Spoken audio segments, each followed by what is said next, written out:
Donc, salut et bienvenue à ta capsule d'aujourd'hui. Aujourd'hui, on révise ce qu'on a déjà vu. Donc, les droites et les quadrilatères. Tout d'abord, les droites parallèles. OK? C'est deux droites qui se toucheront jamais. Des droites qui vont dans la même direction. Elles sont toujours à égale distance l'une de l'autre. Toujours, toujours, toujours. Ce qui est des droites perpendiculaires, c'est deux droites qui se rencontrent et qui forment un angle de 90 degrés qu'on appelle un angle droit. Okay? Ça forme comme un coin de feuille. OK? Est-ce que ça va pour ça? Ensuite,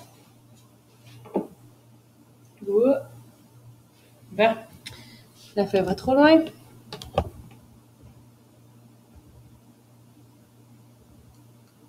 Désolée, on va y arriver comme ça.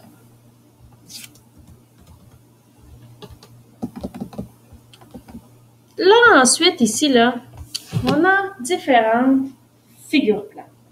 Tout d'abord, un quadrilatère. Quadrilatère, comme on l'a vu en classe, 4 pour 4 côtés. Un quadrilatère, ça a 4 côtés. C'est une figure plane.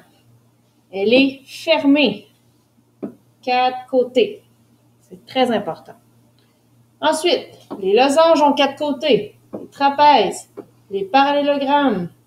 Tout ça, c'est des quadrilatères. Le losange, 4 côtés égaux. C'est très important. Les trapèzes ont au moins une paire de côtés parallèles. OK? Par exemple, ici, on a deux exemples de losange. On a le carré qui est un losange et le losange. Pourquoi? C'est parce que le losange a 4 côtés égaux. C'est pour ça que le carré est un losange. Mais le contraire n'est pas vrai. Parce qu'un carré a 4 angles droits et un losange en a aucun. OK? Ensuite, des exemples de trapèze. On a un trapèze ici quelconque, trapèze rectangle, losange quelconque et rectangle. Pourquoi? C'est parce que les trapèzes ont au moins une paire de côtés parallèles. La petite base, grande base sont parallèles. Grande base, petite base sont parallèles. Ici, dans le losange, il y a deux côtés parallèles. Dans le rectangle, il y a deux côtés parallèles. Donc, dès qu'il y a au moins une paire de côtés parallèles, il fait partie de la famille des trapèzes.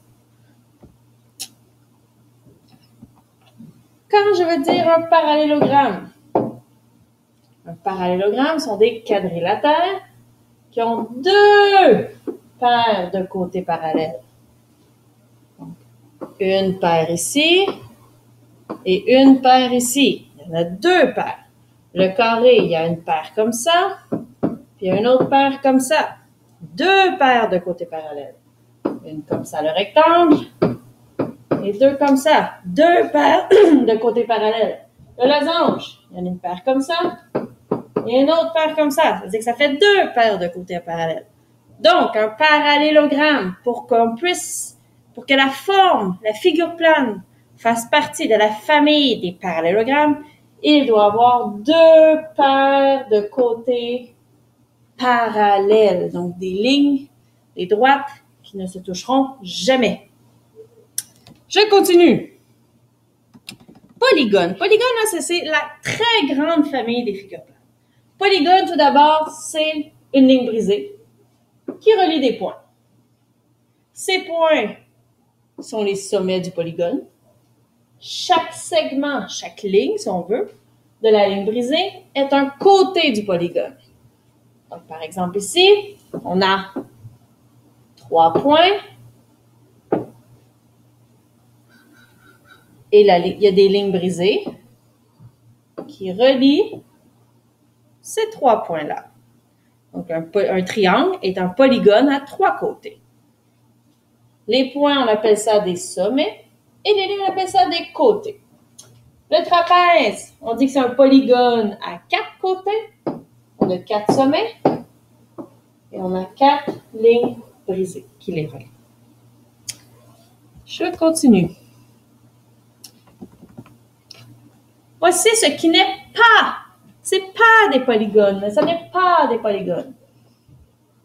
Regarde ici. Pourquoi c'est pas un polygone? Parce que la figure n'est pas fermée. Le cercle, c'est pas des polygones. Parce que c'est une ligne courbe, ce n'est pas une ligne brisée. Ici, même chose. Ça ici, c'est une ligne courbe, ce n'est pas une ligne droite. Donc, ce n'est pas des polygones. Convexe, non convexe. On est rendu là. Pour qu'un polygone soit convexe, je vais prendre l'exemple de la petite souris. C'est ici, dans ce polygone-là. J'ai un chat et j'ai une souris. La souris, dans un polygone convexe, elle ne peut pas se cacher. Elle n'a aucun coin où aller se cacher.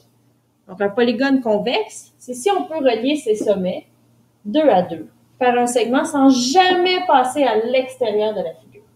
Mais pour que ce soit plus simple à comprendre, dans le convexe, ma petite souris, elle ne peut pas aller se cacher, le chat va toujours la voir. Dans un polygone non convexe, si mon chat est là, puis ma souris elle est là, mon chat ne voit pas ma souris. Elle peut se cacher. Donc, dès que dans une forme, ma souris peut se cacher, on dit que le polygone, il est non convexe. Donc, voilà, c'était la capsule d'aujourd'hui sur les polygones.